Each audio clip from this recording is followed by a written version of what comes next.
Okay, now suppose we're given the function and we're given the domain.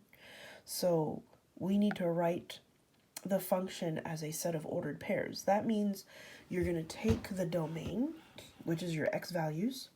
Each of them, you're going to plug them into this function and solve for the answer that you get there.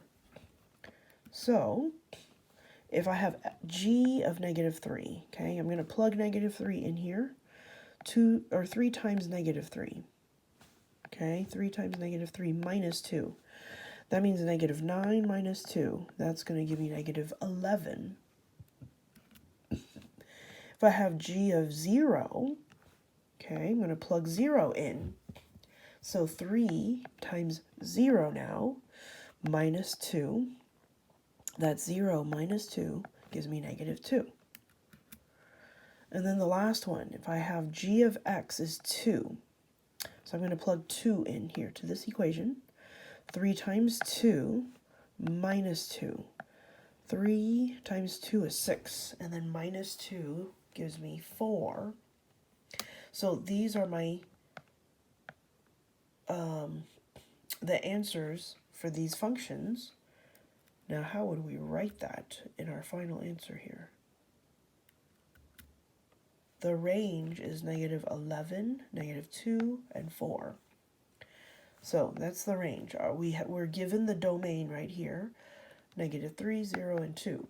And then the range is -11, -2, and 4. That's the value of this function. Then the function, my function is g equals -3. So there's the domain. -3 gave me -11. 0 gives me -2. And then 2 here gives me 4. And then this is how you would write the function as a set of ordered pairs. That's what this means.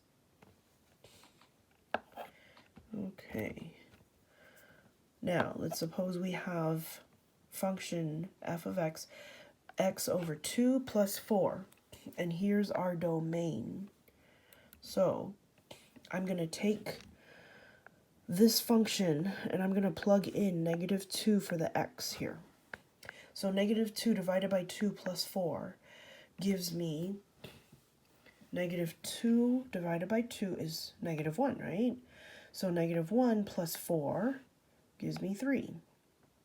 If I put 4 over there, 4 divided by 2 gives me 2, right? So 2 plus 4 equals 6. So my next range is 6. Okay, if I put 6 here, okay, 6 divided by 2 gives me 3. And then 3 plus 4 is equal to 7. Then if I have 9, 9 divided by 2 is 4.5, right? So 4.5 plus 4 gives me 8.5. So there's my range of the function, and it's asking you for the range. So actually, there's your final answer right there.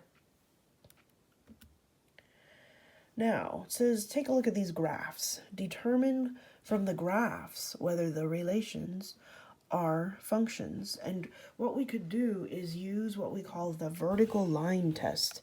If I pass a vertical line straight through, and is there only one coordinate or one point every time I pass the line through?